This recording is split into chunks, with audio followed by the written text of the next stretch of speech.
the summer to me is giving 2020 in the sense that I'm out of a job.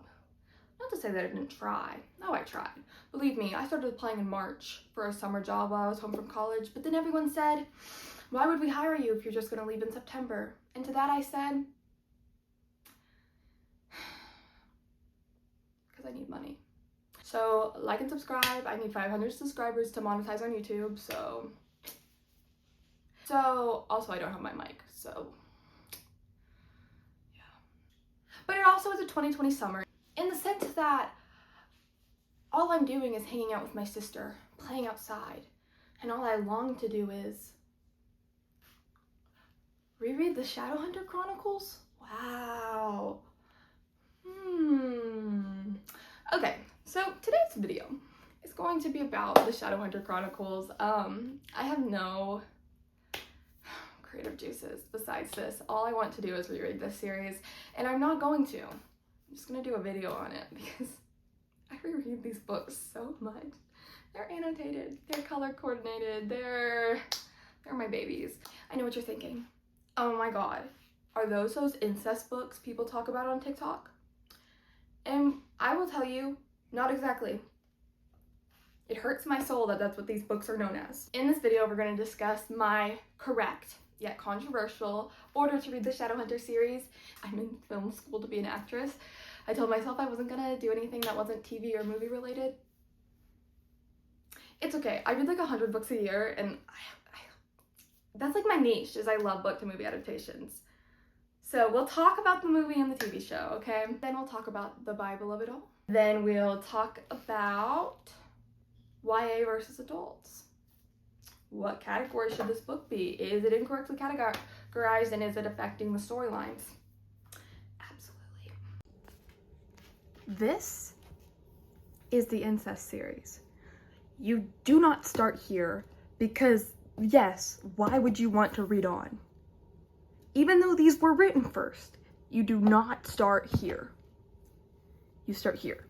The series you start with is the Infernal Devices. You start with Clockwork Angel, then you go to Clockwork Prince, and then you go to Clockwork Princess.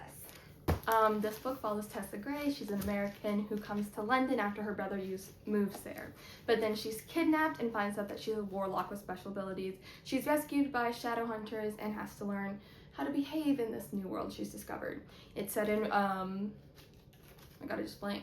It's set in Victorian era London, which, pause. Pet peeve. I've seen several people say, oh my god, I like Bridgerton because I like the Shadowhunter Chronicles when I was a kid. Bridgerton is set in the Regency era, which is early 1800s. Victorian era is late 1800s. And then the next series, there's another series after this that's set in the Edwardian period, which is the early 1900s.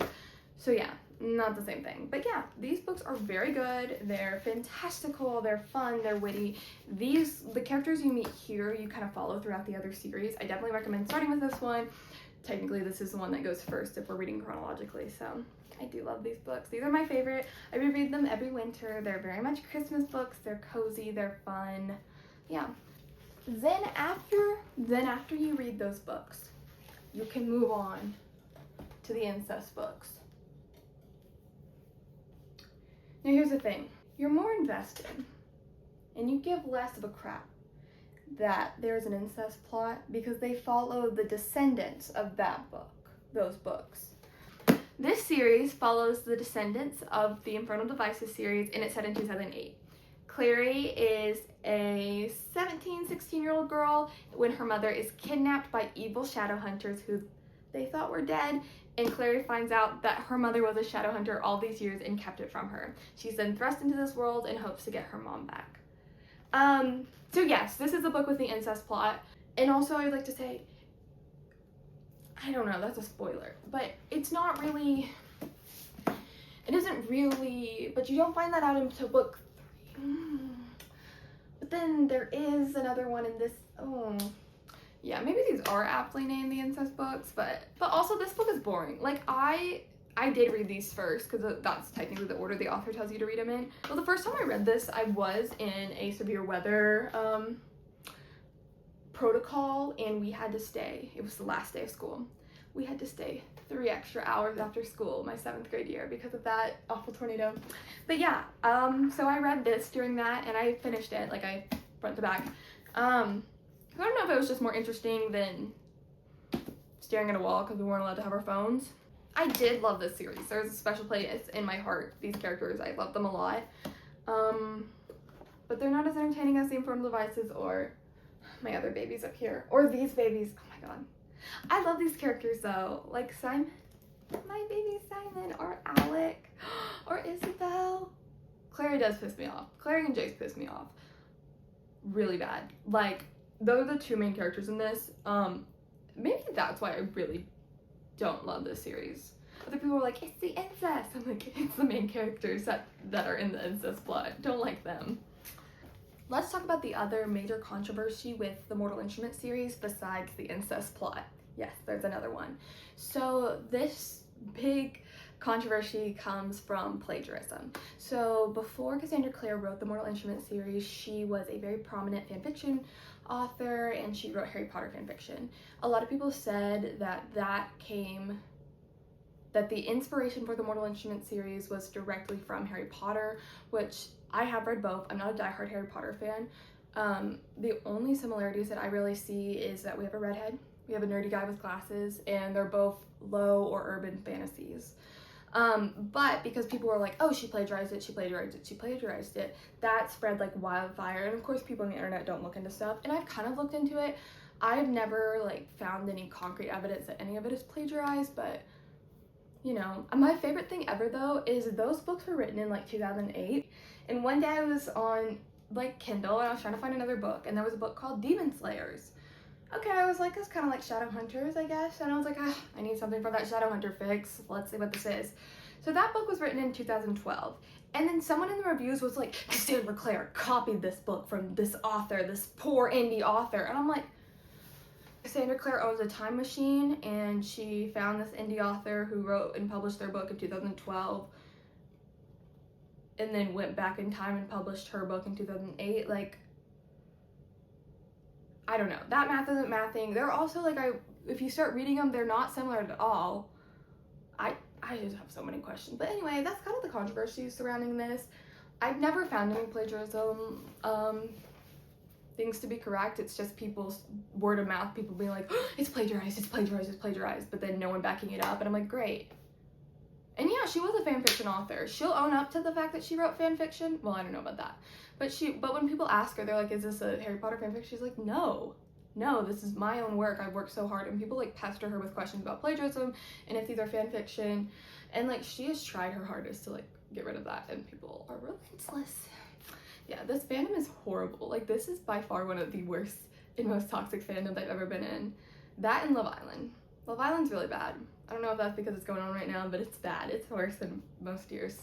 But before you read part 2 of the Mortal Instruments series, you have to stop and pick up the first book in the Eldest Curses series, which would be the Red Scrolls of Magic. The Eldest Curses follows Magnus and Alec. They're 2 main characters in the Mortal Instruments series, and they are some of the first gay representation in YA, which is huge. I think we give the Mortal Instruments a lot of slack, right? Incest plot, yada yada yada. But Cassandra Clare, she put herself into giving people representation, especially in a time period where YA was not only an emerging genre, but there was also a lot of like taboos of what you could and couldn't do in YA. So she had originally planned to have this story in the Mortal Instruments, right? But then her publishers read it and they were like, sorry, that's a little inappropriate for YA. We let them kiss, we let them hold hands and stuff, but we can't do a whole side quest thing. And she was like, okay. So then in 2019, she partnered with Wesley Chu to publish this. And it's a really fun story. They're on like a little vacation in Paris, and Magnus started a cult 500 years ago or whatever, and so they have to end the cult that he started. So it's really fun. It's a fun read. I think you get a lot of insight into their relationship, but then it also builds up a plot that's going to be in the new book series that's coming out, which I'm so excited for.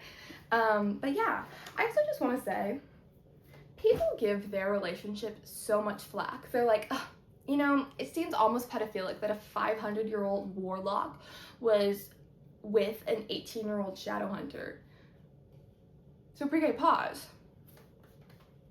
So what are we talking about? So here's my question for people that say this. Are immortal people just never supposed to find love? Are they supposed to be single forever? And Magnus has the body of a 20-year-old. So his, like, everything's, I don't know where I stand on this because this is purely fictional, but when people say shit like that, it enrages me. Like, what are you talking about? This is fantasy, and it's not like he's predatory or anything. Like, it's, people are freaks, and you know what? That's on y'all. I feel really passionate about this. Like, I almost cried one day because someone was going on about how this was an abusive relationship, and I'm like, stop. You don't understand what they mean to me and everyone else in this community, except for that one person that hates Magnus Bane. I literally went on a whole thread about it. I'm like, what are you talking about? He's the only character that's in every single book, so he's kind of fun because you're like, oh, Magnus, hi. It's so fun when you're reading. Oh my gosh. You're part 2 of the Mortal Instrument series. We start with book 4, City of Fallen Angels, book 5, City of Lost Souls, book 6, City of Heavenly Fire. Those books follow the same main core group of the Mortal Instrument series. We have Clary, Jace, Isabel, Alec, Simon, and Magnus. And basically they're tying up a loose end from the original series that catapults into a whole nother war. It's really good. I think this is a really good conclusion to the 6 books. It definitely feels like I said, like there's a book you can read in between them. Whenever the Mortal Instruments were just standalone, we've always thought of them as part 1 and part 2 because the way they were published is, hold on, I'll show you this.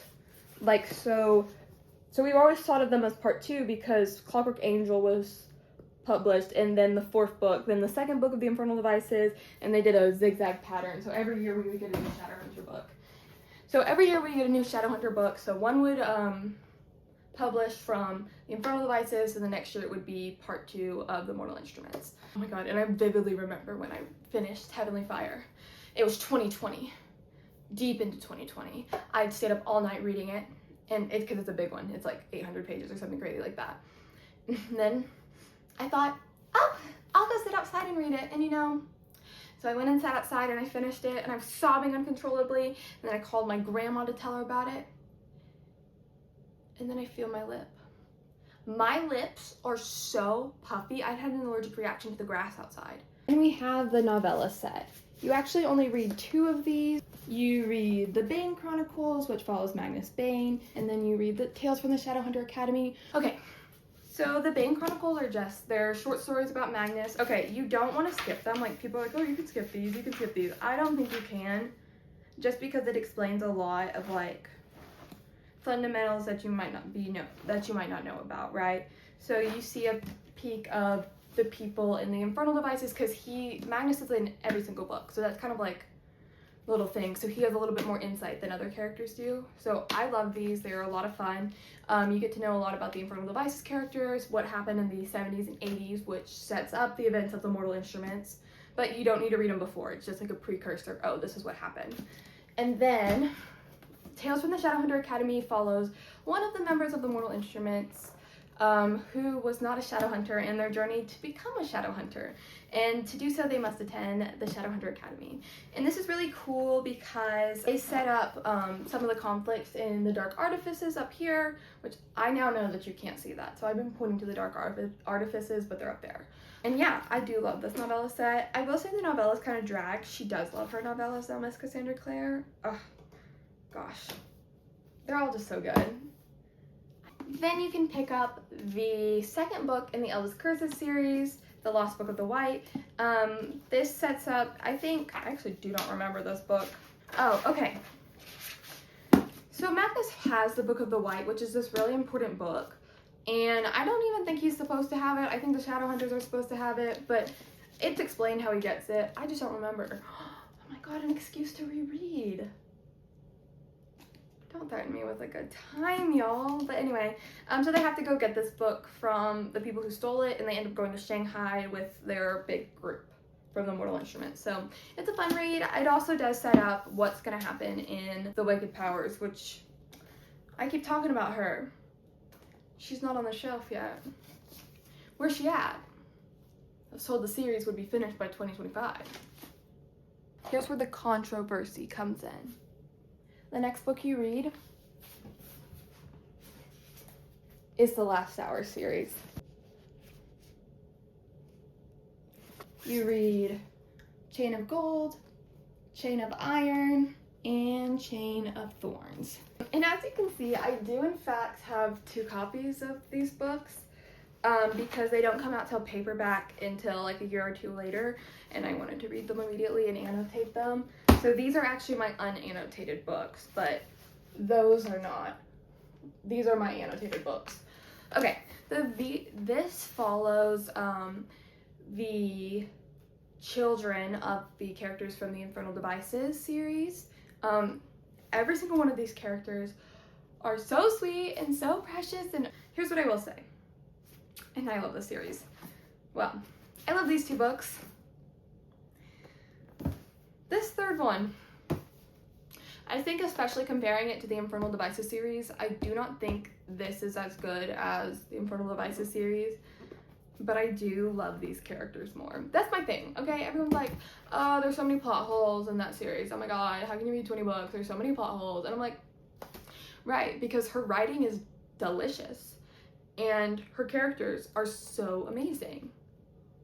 Like, yeah, I will continue to partake in as much as she wants. Write more. Everyone's like, oh, she keeps milking the cash cow. Milk it. I'll read it. But anyway, the reason this is controversial is because technically these came out after the Dark Artifices series, but I think I accidentally read these before I read the Dark Artifices. It's artifacts, the Dark Artifacts, right? Artifices? Anyway, this was the first series that I was able to like read them as they came out, so I think that might be why I'm so connected to them. Oh, but all the characters in those are so good. I've reread these about 3 or 4 times. I love them so much. The Dark Artifices is set in about 2012 and in Los Angeles. Editing me here to say, I don't have the video of me explaining the Dark Artifices. And I don't have the videos of me telling the order. It goes Lady Midnight, Lord of Shadows, and then Queen of Air and Darkness. But I literally recorded it, so Apple, what's happening?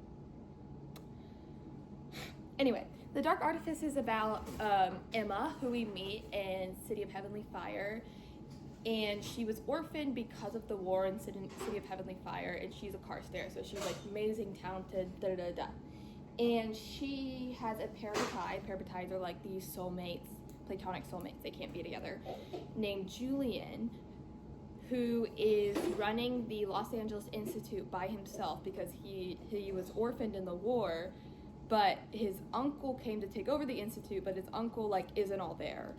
So Julian at 17 is raising his 4 other siblings and running the institute by himself. And then they get, his brother is half fairy, so then his brother gets delivered from the fairies, and they're like, oh, you can stay here if you want, or not, whatever. And then there's like this big cult plot, and they have to stop this downworlder cult from rising. Such a good book series. One of my favorites. Then after that, and yes, there's more, you read the novella set. This follows one of the immortal characters from the Infernal Devices. And gives a lot of insight to all of these characters we've been seeing so far, and kind of ties them, gives us insight into the characters we've been seeing so far, and kind of ties their stories in a little bow. Literally, I sob reading this every time. Oh, so good. And then you actually can't purchase these. Oh, you can find these at the store. This is customized. But there was a Kickstarter program. She's always wanted to do this really gorgeous set of Shadowhunter books, and her publishers were like, it's too expensive.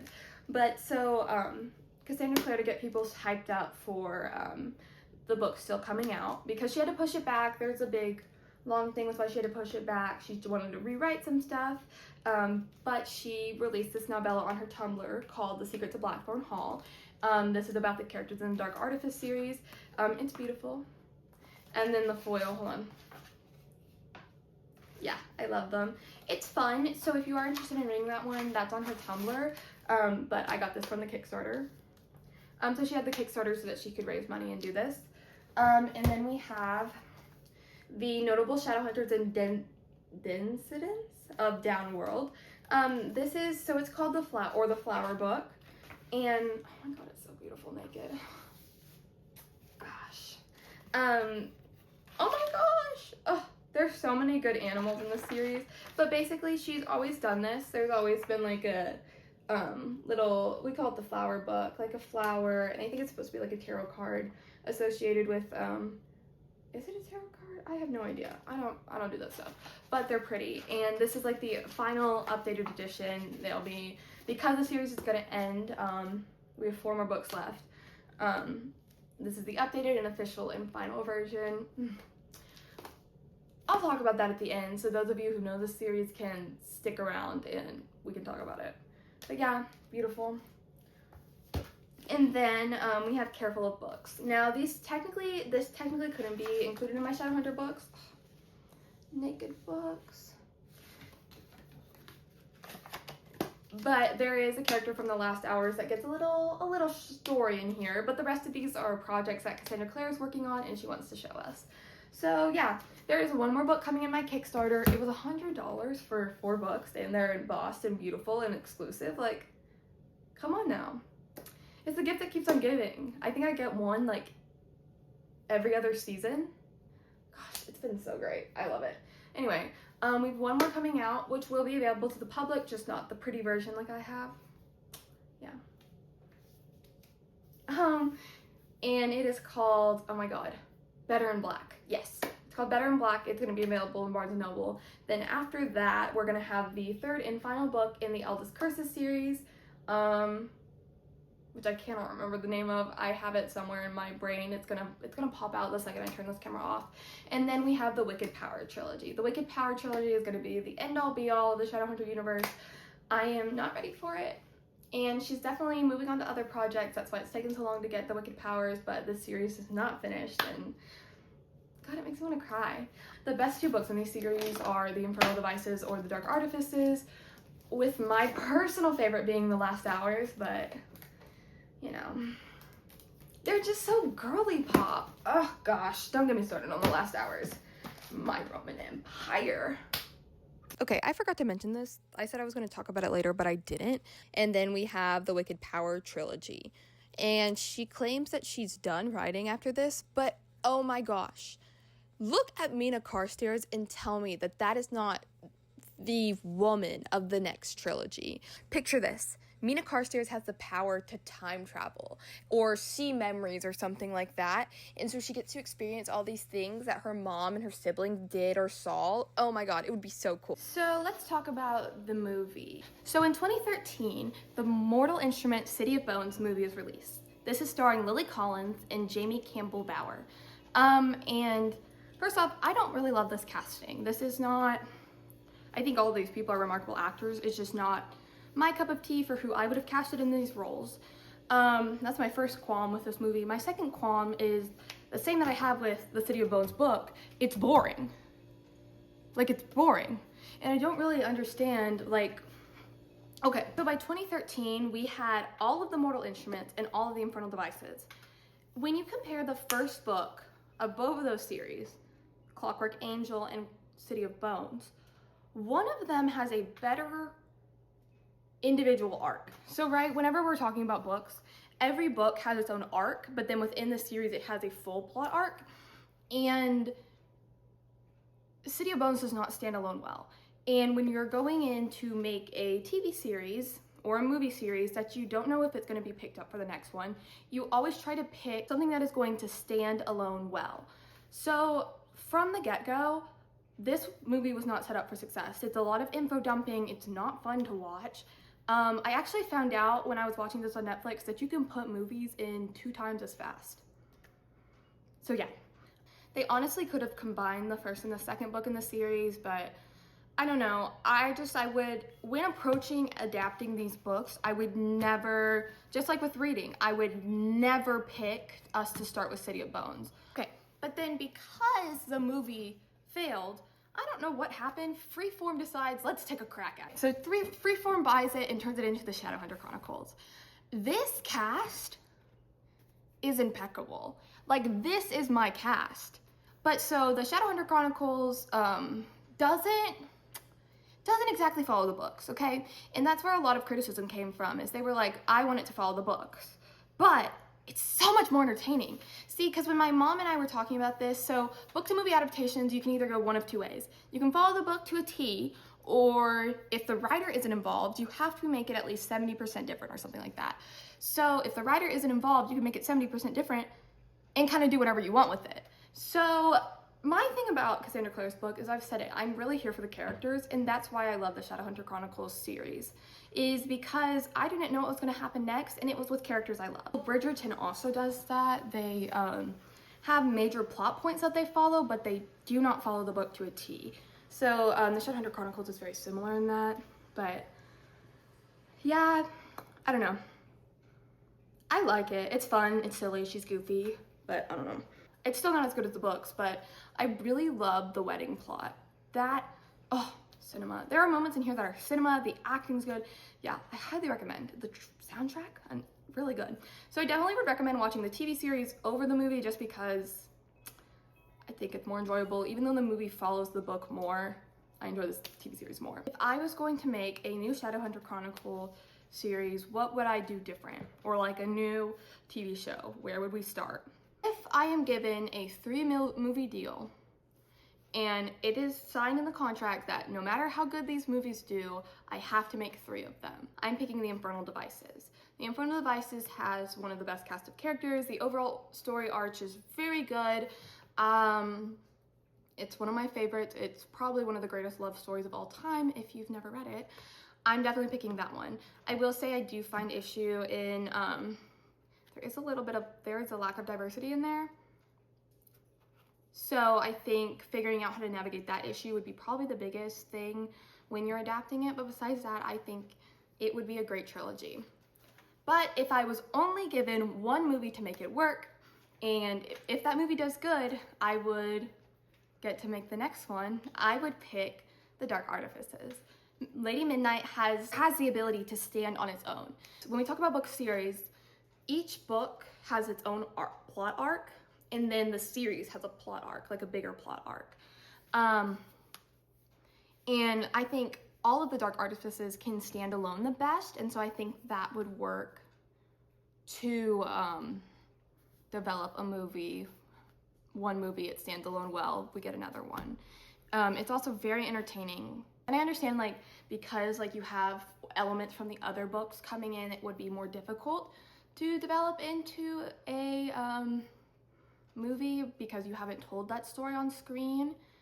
But I think you can make it work. Like, if that series takes off, then you go back and tell it like prequels, and we can have a Star Wars type thing going on. My third option would be The Last Hours, definitely, because there is, the story kind of gets off the rails at some point, but there is so much diversity. Those characters are so delightful in the world to me. So that would definitely be my choice. People, oh my god, when my mom was reading this series, she's like, you're who I pictured as Emma. And then I had a friend leave this series, and she's like, you're who I pictured as Tessa. So, you know, if you're working on a book to movie adaptation, call me. I can dye my hair. I have a degree in acting. I'm getting a degree in acting. This girl needs a job. I'm about to look like a conspiracy theorist though in this next segment, so hold on tight to your bridges. Okay. I'm a Christian girly. I don't talk about that a lot on the internet though, because there are quite frankly too many people talking about it. Like, I'm Christian, and I feel like sometimes it's getting shoved down my throat. And everyone's judging everyone, and I'm like, shut up. Stop. Go sit in a corner. That's how I feel. So, I don't talk about it a lot, but it comes into play with the Shadowhunter-ness. So, the idea for the Shadowhunters comes from Genesis 6:4. The Nephilim were on Earth in those days, and also after. when the sons of gods went to the daughters of human and had children by them. They were the heroes of old men of renown. So that's where she gets the concept for the Nephilim. So Shadowhunters are human version of the Nephilim. Okay, so the idea of the Shadowhunters is basically they are descendants of the Nephilim, and they protect the world from demons. And so a lot of the book is rooted in the Bible. So like, I'll get into the names of everything because their names actually coordinate with like kind of their fate. This isn't consistent, but it happens quite often. Okay. So the first ever Shadowhunter is Jonathan Shadowhunter, and he is based off the tale of Jonathan in the Bible. He is known as the eldest son of King Saul and a close friend of David. Okay, so he's the first ever Shadowhunter, and of course, if you've ever read the Bible, Jonathan is romantically involved with David. Okay, pause. I don't even know how to address this. Okay, forget pause. Okay. Fun, beautiful, smart editing me here. The video file of me explaining the biblical story that Jonathan Shadowhunter is based off of has disappeared. Apple, what is happening? This is ridiculous. Anytime I mention parabatize, the audio video file disappears. So I'm going to explain it to you now. So Jonathan Shadowhunter is based off Jonathan in the Bible. Jonathan Shadowhunter lives in 100 AD, and then the story he's based off of is Jonathan in the Bible. Jonathan is the son of Saul, and he's low-key romantically involved with David. Um, but Jonathan Shadowhunter is parabatized, which means they're soulmates, besties, la da da da, but they can't be romantically involved with a man named David in Crusaders' time. So like the story kind of repeats itself. I do kind of low-key have an issue with her implying that two people that were definitely in love in the Bible, like biggest evidence for being gay is okay in the Bible, um, her implying that a recreation of their story, they're not allowed to be together and they just have platonic love. I do have some issues with that, but you know, oh my god, sorry, I'm playing with Velcro right now, sitting in my closet. But yeah, that's Jonathan Shadowhunter origin. So just like in the Shadowhunter Chronicles, they have there are two people in the Bible named James. There's James Carstairs, and then there's James Harrendale. James Harrendale is named after James Carstairs. So that's there are two James in the Bible. You've got James, the brother of Jesus, and James the Great. So here's what I think is interesting. So James Carstairs becomes Brother Zechariah. Brother Zechariah is a priest, father of John the Baptist. His wife was advanced in years, so they couldn't get pregnant. Angel Gabriel sends a sign because of his doubt that he would be struck dumb and not be able to speak. And he was murdered by Herod's soldiers for protecting his son. So here's what I'm gonna say. James becomes Brother Zechariah, right? And when he gets out of the Silent Brotherhood, he becomes James Carstairs again. And he marries Tessa, who is very advanced in years, even though they did know that she could get pregnant. So there's that similarity. But it's interesting because when he's a silent brother, he's not allowed to speak. So there is a similarity there. And I've always wondered if that was going to be he's murdered by Herod's soldiers for protecting his son. I wonder if that's going to be a foreshadow for the Wicked Power series we have coming out in a bajillion years. That's how Jem is going to meet his end, right? Because Cassandra Clare did say that Will, Tessa, and Jem would all be reunited again. Are you scared for that series? Because I am. What do you mean they're going to be reunited again? Will is dead. So John the Baptist, Zechariah's son, his birth announcement is just like Jesus. An angel comes, da da da da. He came to witness Jesus' light and he's a messenger to prepare for the Messiah from a prophecy in Isaiah. So if Cassandra Clare takes this really biblical route, like because the Zechariah thing definitely feels like it was chosen, like there's a lot of similarities between that. My theory is that either Kit or Mina is supposed to represent John the Baptist, meaning they're coming to witness some kind of person that is going to be the savior of all like these race issues we've been having in the Shadowhunter Chronicles, right? And then you have Simon. There are so many people named Simon. There's Simon/Peter, which I think is important to note because there is a transformation. Just like with Simon in the Mortal Instrument series, he has a transformation, right? So he's a human, he becomes a vampire, and then he becomes a Shadowhunter.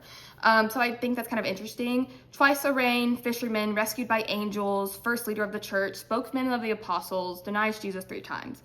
Then there's another Simon, Jesus' brother, Simon the leopard, like Simon the vampire, healed by Jesus. Simon, Old Testament, son of Leah, nephew of Rachel.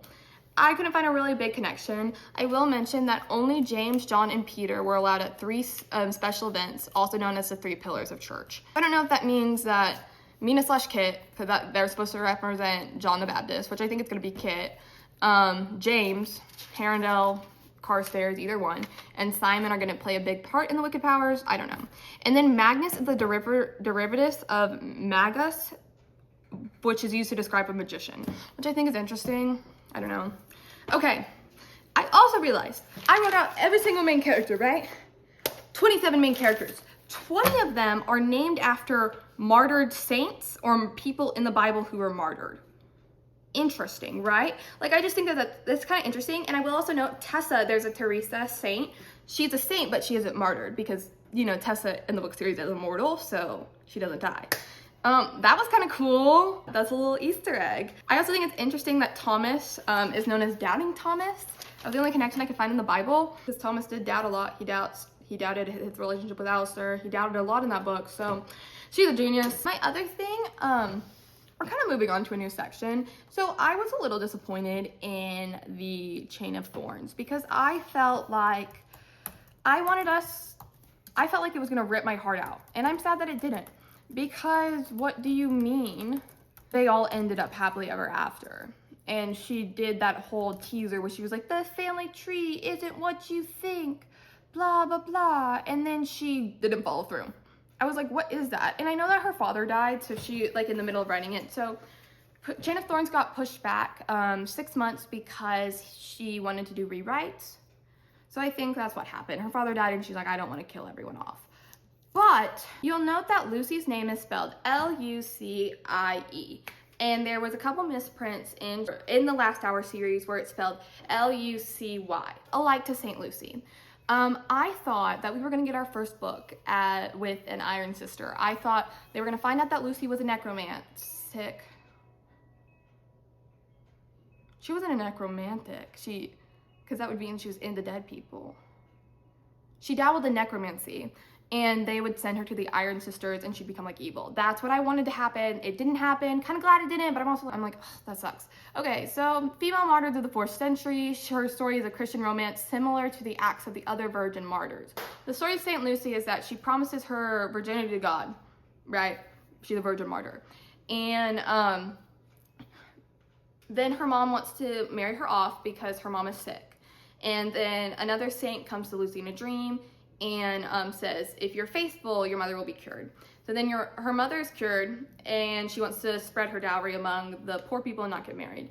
Then her betrothed gets mad, and the governor of Sacruse ordered her to burn a sacrifice to the emperor, and she refused. So then they sentenced her to be defiled in a brothel, which is crazy. And then when the guards took to take her away, they could not move her, even when they hitched her to the team of oxen. Bundles of woods were then heaped and she was set on fire but would not burn. Finally, she met her death by sword thrust into her throat. So I thought that Lucy we were going to have something similar she kind of leads this descent after she raises Jesse from the dead into a similar story pattern. Of course, her parents no one would ever sentence her to be defiled at a brothel. That's fucking insane. But I thought we were going to do something that mirrored that a little bit. It didn't happen. A little disappointing because I thought that'd be kind of interesting. I don't know. I really wanted a story about an Iron Sister. That's kind of where I come from, where I'm like, I'm kind of disappointed in this because why have we not had a story about an Iron Sister? And that would be so cool because then Lucy would still be the same, because the Iron Sisters are like the Silent Brothers where they become immortal. And then Tessa could go pull Lucy out of the Iron Sisters and she could meet her sister and her brother, Mina and Kit. God, it would be so cool, but no one listens to me. The last topic we're going to discuss is this book incorrectly categorized as YA? When this book came out, it was 2008. And YA was like the burgeoning new genre, right? So you had Harry Potter, you had Twilight, you had the Hunger Games, and there was a gap of books in the YA genre. YA is for ages 13 to 18. And I'm gonna say this. A book that is appropriate for an 18-year-old or a 17-year-old even, it's not going to be appropriate for a 13-year-old. I think that's fucking ridiculous. We started with issues in the genre because of that. And I think a lot of times people would be, they do this a lot. There was just a TikTok author that I watched. She had a adult novel. The characters were in their late 20s. And then they were like, we want this to be YA. We think it'd make it more marketable. And they took her characters and made them 16 and 18. And I think that's interesting because that kind of changes the whole point. But a lot of times books get thrown into the YA category because of the age of the main character, right? So we see that in The Hunger Games. We see that in A Court of Thorns and Roses. The main girls are like 16 to 18, and so they're like, yes, that's YA. A Court of Thorns and Roses is not appropriate for YA. It's not. I read it in 7th grade, but that's not here nor there. Hunger Games. I 100% believe that should have been published as an adult novel. I want to do a whole video on The Hunger Games. I think The Hunger Games should have been adult. I think Twilight should have been adult. There's so many books that I think should have been adult, but they weren't. And that affected the way they were written, right? Because what you're gonna put in an adult book is very different than what you're gonna put into a YA book. This has hindered the Shadow Chronicles so much. For example, Cassandra Clare, when she started writing the series, she was a young adult. So I think that's another reason they had her write this in young adult. But she's grown and progressed. She wants to include more heavy themes, and she wants there to be sex scenes. And I think that she wants to include that in her book. Go right ahead. Like, I think that's her prerogative. But the last book that was published, that's The Chain of Thorn, there were 2 sex scenes. And yes, both characters were married, but they were 17. And then people were like, Cassandra Clare's a pedophile. And I'm like, first off, no, she's not. We need to stop that. But second off, she obviously isn't thinking of these characters as 17-year-olds. She just has to write them like that because of her publishers. I think they should let her age up the next book to adult, because if you've ever read the Rat Picker King, whatever that series is called, her writing style is very different when she writes for adult. And that's what she wants to write. She wants to write an adult novel. And I think if we move the Shadowhunter Chronicles up into adult officially, she would be much more satisfied writing them. And I think she is frustrated. That's why we're seeing the Kickstarter program that we just saw. And I just think that it's not fair to her that she still has to write this series, right? That she obviously has a love for, but she's not able to write it the way that she wants to, because she's having to conform to the publisher's for her to write a YA book. And that's not what she wants to write anymore, because she is an adult and she gets to write adult things. I also have this issue, like Percy Jackson. By the time we got to Heroes of Olympus, why was that book not YA? Why are they still, I saw in Scholastic Book Fair, Trials of Apollo, that said, this is a middle school book. And then it said 13 plus in the corner. What the fuck are we talking about? At that point, it's YA. Anyway, I could do a whole Circus of Pony Club about genres and stuff. That's my tea. Anyway, that's the end of this video. Here's what I learned from this video. I'm gonna need to just sit down and record everything, because I kept being like, oh, I need to record the rest of this video. I need to record the rest of this video. And now I'm dog sitting, and so I just sat down and recorded the rest of it. That's why you can hear the dog I'm sitting walking around in the background. So yeah, like and subscribe. But yeah, comment below your thoughts, your opinions. And yeah, have a great rest of your day. I'm gonna edit that footage and it's gonna be gibberish. Gibberish. Throw it up, throw it up. Is this like a good angle?